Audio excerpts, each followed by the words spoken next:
Bonjour mes camarades, j'espère que vous allez bien.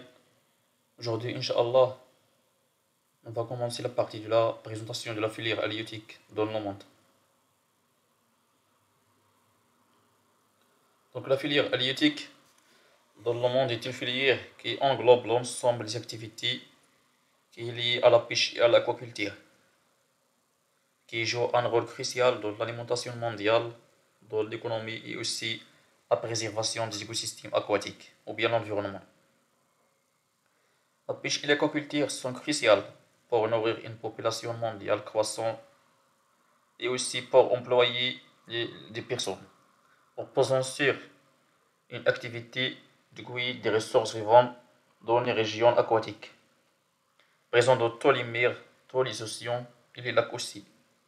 Ces activités génèrent des conflits d'usage dans des littoraux déjà sollicités, employant près de 55 millions de personnes. Et donc le secteur halieutique connaît une croissance rapide.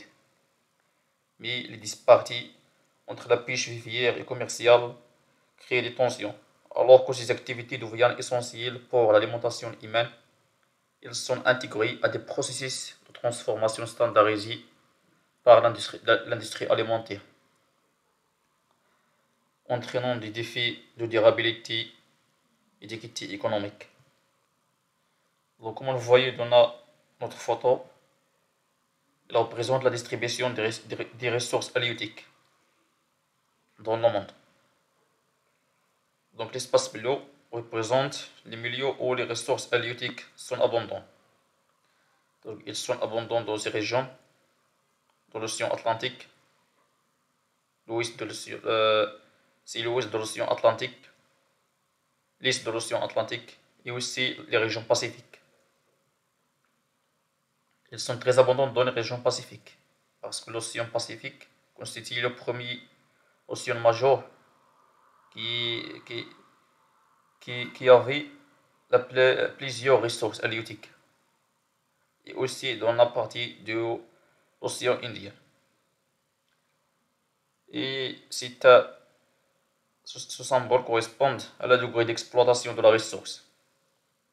Exploitation de la ressource, c'est-à-dire la consommation des ressources halieutiques.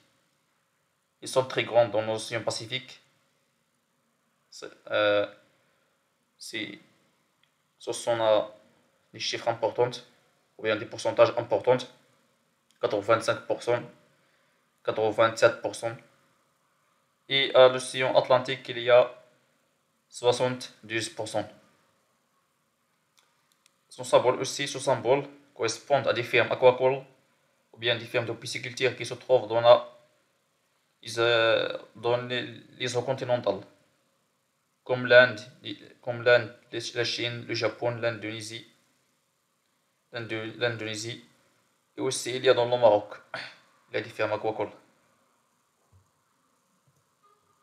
Donc l'abondance de répartition de la pêche de mer et de l'aquaculture en eau douce s'explique par des facteurs écologiques et économiques. Parce que dans la pêche, il y a la pêche marine, qui représente un grand pourcentage. Dans 2000, 2000, dans la 2018, correspond à 84,4%. Mais la pêche continentale correspond justement à 12%. Mais au contraire, dans l'aquaculture, il y a 51,3% dans l'aquaculture continentale, mais l'aquaculture marine correspond jusqu'à 30,8%. Donc ce pourcentage est très petit par rapport à l'aquaculture continentale. La même pour la pêche, c'est la pêche marine qui augmente, c'est 84,4%. Donc l'abondance de cette répartition de la pêche dans les zones de mer et l'aquaculture dans les eaux continentales s'explique par plusieurs facteurs. Parce que vous savez que les écosystèmes marins offrent une diversité d'espèces pour la pêche commerciale. tandis que les eaux continentales sont propices à l'aquaculture en raison de leur adaptabilité aux conditions d'eau douce. Aussi, la pêche en mer a traditionnellement été essentielle pour les communautés côtières, tandis que l'aquaculture en eau douce peut être plus accessible économiquement pour les zones intérieures, ou bien pour les zones des eaux continentales. Mais il y a les défis de la pêche, les défis de durabilité de la pêche en mer peuvent être atteints par l'aquaculture mieux contrôlée. En fin de compte, cette répartition vise à optimiser l'exploitation des ressources aquatiques de manière durable et économique viable. Donc maintenant, on va s'intéresser à la production mondiale des poissons. Donc le secteur de production mondiale halieutique a connu une croissance significative entre, ou bien au fil du temps, entre 1950 et 2002.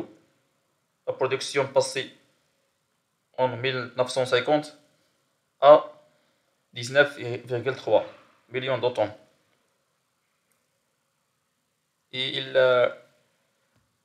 Et 2002, il arrive jusqu'à 134 millions de tonnes. Les captures marines ont historiquement dominé, représentent 86% de la production mondiale en 1950 et restent le même en 1980. Même si leur part a diminué au cours des 2 dernières décennies en raison de l'essor rapide de l'aquaculture marine. Donc entre 1950 et 1980, il y a le développement ou bien l'évolution de l'aquaculture marine, continentale aussi. En 2022, les captures marines représentent toujours une part importante, soit 63% de la production totale de 134,3 millions de tonnes, tandis que l'aquaculture contribue à environ 30% et les pêches en intérieur à 7%. Donc ce pourcentage est important et il signifie que la croissance de l'aquaculture a surpassé celle des captures marines au cours de cette période.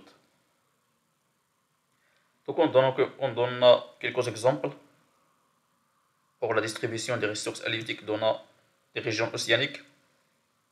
On a le Pacifique Nord-Ouest. Le Pacifique Nord-Ouest, c'est la zone de la pêche la plus productive avec une représentation équitable des espèces, de toutes les espèces. Puis, à la deuxième, il y a le Pacifique Sud-Est, qui est dominé par les petits pélagiques, notamment les anchois du Pérou. Les anchois du Pérou, c'est l'un des exemples des poissons pélagiques. Puis il arrive à le troisième rang, l'Atlantique Nord-Est, à des poissons démersaux,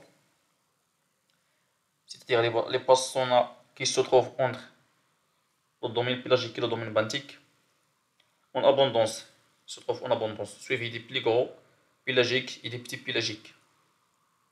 Puis il y a le Pacifique Centre-Ouest et l'océan Indien occidental qui sont caractérisés par la domination des plus gros pélagiques. Donc les plus gros pélagiques, ils se trouvent dans le Pacifique Centre et l'océan Indien, à des quantités très importantes. Donc ça, c'est la distribution des ressources halieutiques dans le monde. On a les petits pélagiques qui représentent à 26%, c'est-à-dire c'est le pourcentage le plus grand. Puis il y a les grands pélagiques qui représentent 21%. Et puis il y a les démersaux, poissons démersaux, qui représentent 15%. Et il y a plusieurs poissons comme les mollusques. Non, les mollusques ce ne sont pas des poissons, ce sont comme les céphalopodes et les gastéropodes. il y a les crustacés et les autres, comme les algues.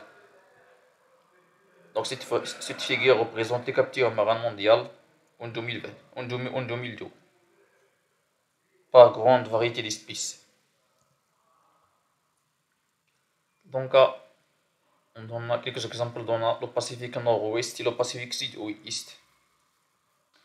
Dans le Pacifique nord-ouest, les prises de poissons ont oscillé entre 20 et 24 millions de tonnes depuis la fin des années 80, principalement en raison des variations des captures liées à l'abondance des pilchards du Japon et du lieu de l'Alaska.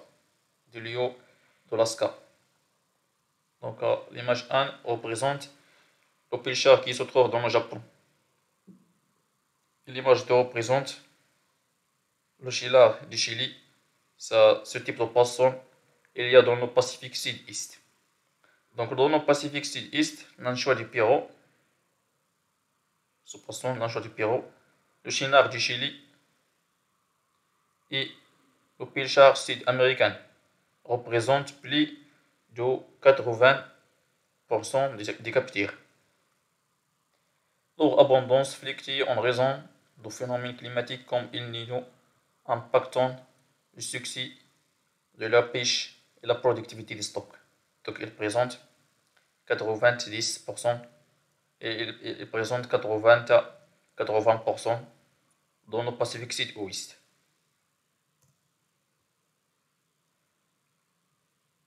Donc la vidéo prochaine, on va s'intéresser à la présentation du secteur halieutique au Maroc.